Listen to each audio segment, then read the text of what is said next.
Hello and welcome. My name is Doodles and this is the only place you could hear my voice until I get picked up by the MCU. Infinity War is now deep in the recesses of our minds. 300 days after the original dusting, we get the epic conclusion to 21 movies, 11 years, and one shitty amateur YouTube channel's worth of work. I'm giving you 5 bad elements in Avengers Endgame. Not to say this is a bad film, on the contrary, it's a very good film. But you'll find the good things in another video. This is my spoiler review, so if you haven't seen it, go see it. Otherwise, we will delve into plot details that you may not want to know. Kicking things off with number 5. This is a long film and we do want to get on with it. Some of the earlier scenes have an abundance of exposition and could be cut down to allow for the audience to make a few of them independent deductions. The MCU tend to gift the fans effort that they put in. They allow you the time to predict what's coming next, and then surprise you with the most fan-serving, amazing scene possible, like they've done in so many of their other films.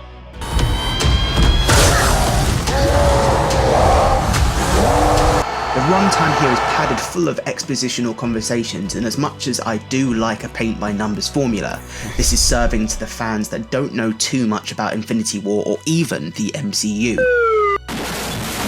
Whilst I wouldn't recommend it, you probably could go into this film knowing nothing about the MCU and still have a pretty good time.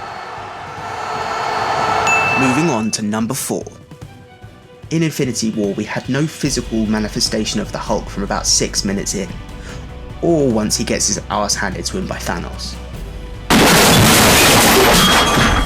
In this film, we had the opposite. Banner is presented in mind, but Hulk is presented in physicality. You with me? It was, yeah. We were at Look, I love Mark Ruffalo. Much to my surprise, I was almost in tears when I heard Norton wouldn't be playing him for a second time, just over 10 years ago.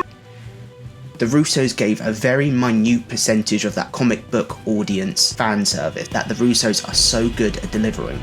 And that fan service comes in the form of Banner alter ego and comic book character Doc Green, also known as Professor Hulk. Just in this case, I'm not so sure people asked for it. It was well done and it had some fun moments, but any scene with the Hulk lost all dramatic tension and became a bit more of a farce. Banner at one moment actually pretends to be the Hulk in mind as well as body. Funny, yes. Beneficial to the plot or tone of the film? Not so much. It was a bit of a misfire in my opinion when there's so much at stake. By no fault of Ruffalo, he still knocks it out of the park in my books. Number 3. Captain Marvel saves Tony Stark and Nebula from the brink of death by carrying their spacecraft back to Earth. The whole f***ing ship. This lady is crazy strong. And while I believe her being able to carry the ship millions of light years, the reason as to why she was there had no explanation and no reasoning. This was my problem. Captain Marvel is all-powerful, but is she all-knowing? Or did she just get told that Tony Stark was there? Or did she have to stumble across the ship? Or there are 100,000 ways that this could have happened in the eyes of the Russos. And for a pair of directors who love giving us the answers, even in a throwaway 2-second sentence, there doesn't seem to be any explanation to how Captain Marvel picks up Tony Stark and Nebula, literally. I believe it, and I'm open-minded enough to believe whatever explanation you throw at me. Just please, in the future, give me a goddamn reason.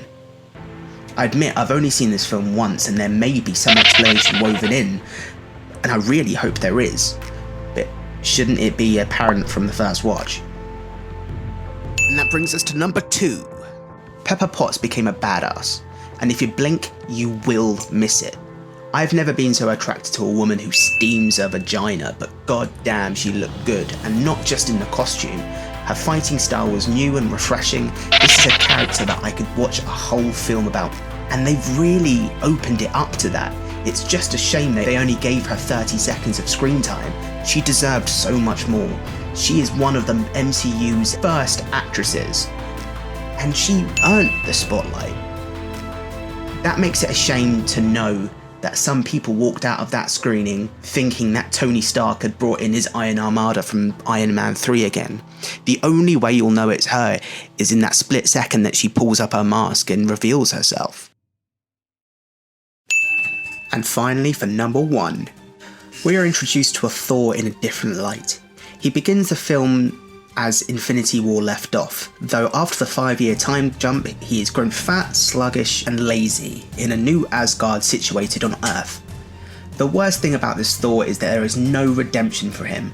He loses everyone on the emotional journey spanning Ragnarok through to Infinity War, and it finally catches up with him and causes him to fall into post-traumatic stress disorder, similar to that of when Tony suffered from PTSD during Iron Man 3, though this is played less seriously and more for laughs.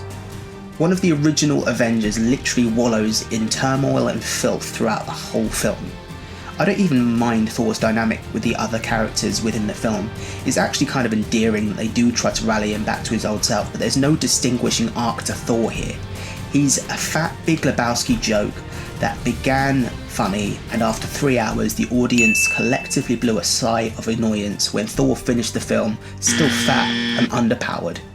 Now, I do have my theories as to why the Russo chose to go this way with Thor, but I feel like I might have to explain those in another video.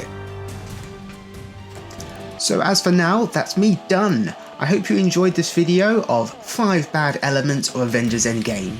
This again is not me to say it's a bad film, just things I thought they could have improved upon. Please let me know what you think down in the comment section. A like and subscribe would be great. I'll be back shortly with another. Thanks for watching.